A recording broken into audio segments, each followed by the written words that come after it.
കേരളത്തിൻ്റെ വികസന നേട്ടങ്ങളെ സംബന്ധിച്ച് ശ്രീ ശശി തരൂർ പറഞ്ഞ കാര്യങ്ങൾ കേരളത്തിൽ എല്ലാവരും ഇന്നിപ്പോൾ അംഗീകരിക്കുന്ന കാര്യമാണ്. അത് നീതി ആയോഗിൻ്റെ കണക്കുകളിലാണ് കേരളത്തിൻ്റെ നേട്ടങ്ങളിൽ ഏറെ പോയിൻ്റ് ഉള്ളത്. മറ്റൊന്ന്, ഈസ് ഓഫ് ഡൂയിങ് ബിസിനസ് സംബന്ധിച്ച് ഉള്ള കാര്യത്തിൽ നമ്മൾ നേരത്തെ വളരെ പുറകിലായിരുന്നു. 15ാം സ്ഥാനത്തേക്ക് പിന്നീടെത്തി. അതിനുശേഷം 1ാം സ്ഥാനത്തേക്ക് എത്തി എന്നുള്ളതും ഔദ്യോഗികമായിട്ട് അംഗീകരിക്കുന്നതും രേഖകളിൽ വന്നതും ബിസിനസ് കമ്മ്യൂണിറ്റിയോടൊക്കെ അംഗീകരിക്കുന്നതാണ്.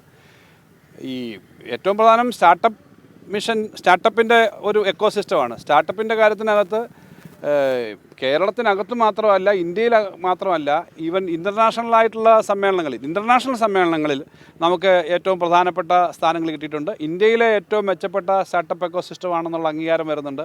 അപ്പോൾ ഇതെല്ലാം സംബന്ധിച്ചൊരു ഫാക്റ്റ് കിടക്കുന്ന കാര്യങ്ങൾ ശ്രീ ശശി തരൂർ പറഞ്ഞു. ഇത് നന്നായിട്ട് കേരളത്തിന് കൂടുതൽ ഉപകാരപ്രദമായും കൂടുതൽ പ്രയോജനകരമായും നമുക്ക് ഉപയോഗിക്കണം എന്ന് അദ്ദേഹം പറഞ്ഞു. അത് വസ്തുതയാണ്, സത്യമാണ്. അത് ഏത് സാഹചര്യത്തിലാണ് ഇത് നടന്നതെന്ന് ആലോചിക്കണം.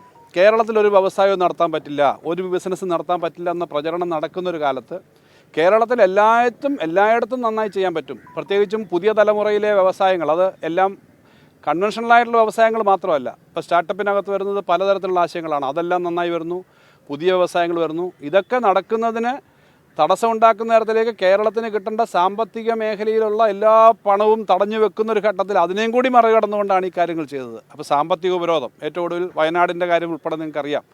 1.5 മാസം കൊണ്ട് പണം മുഴുവൻ ചിലവാക്കണം എന്ന് പറഞ്ഞ് ഒരുമിച്ച് കുറച്ച് പണം അനുവദിച്ചാൽ, ലോൺ, അതും ഗ്രാൻഡല്ല, ലോൺ അനുവദിക്കുന്നത് ഉൾപ്പെടെ വരുമ്പോൾ അത് അത്തരം പ്രതിസന്ധികളെ ഉൾപ്പെടെ നേരിട്ടുകൊണ്ടാണ് കേരളത്തിലെ ഗവൺമെൻറ് പ്രവർത്തിക്കുന്നത്. അതിനെ സംബന്ധിച്ച് ശശി തരൂർ പറഞ്ഞത് ഒരു വസ്തുത മാത്രമാണ്. അത് അദ്ദേഹം ആ വസ്തുത എടുത്ത് പറഞ്ഞു, അംഗീകരിച്ചു. സ്വന്തം സ്റ്റേറ്റിൽ ഇങ്ങനെയുള്ള കാര്യങ്ങൾ നടക്കുന്നു എന്ന് ഒരു കോൺഗ്രസ് പ്രവർത്തകനായാലും കമ്മ്യൂണിസ്റ്റുകാരനായാലും ഇടതുപക്ഷമായാലും വലതുപക്ഷമായാലും വസ്തുതയല്ലേ പറഞ്ഞത്, അത് അംഗീകരിക്കേണ്ടതാണ്.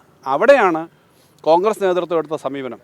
ആ സമീപനം കേരളത്തിൻ്റെ ഏത് വികസനത്തിനെയും ഞങ്ങൾ എതിർക്കും, കേരളം നല്ലതാണെന്ന് പറഞ്ഞാൽ ഞങ്ങൾ സമ്മതിക്കില്ല എന്നാണ്.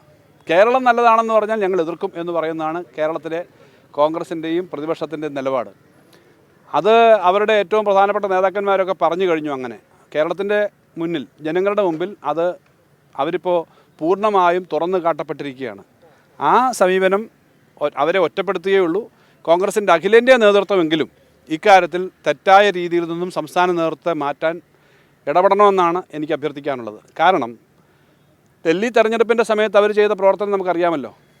എല്ലാ സ്ഥലത്തും ഇന്ത്യയിലെ സംയുക്തമായിട്ടുള്ള പ്രതിപക്ഷത്തിൻ്റെ പ്രവർത്തനങ്ങളെ മാത്രമല്ല, സംസ്ഥാനങ്ങളുടെ വികസനത്തെയും വ്യക്തിത്വത്തെയും കൂടി താറടിക്കാനുള്ള ശ്രമങ്ങളാണ് കോൺഗ്രസ് നേതൃത്വം കാണിക്കുന്നത്. അത് അങ്ങേയറ്റം അപലപനീയമാണ്. ഇത്തരം കാര്യങ്ങളിൽ നിന്ന് അവർ പിന്നോട്ട് മാറുകയാണ് വേണ്ടത്.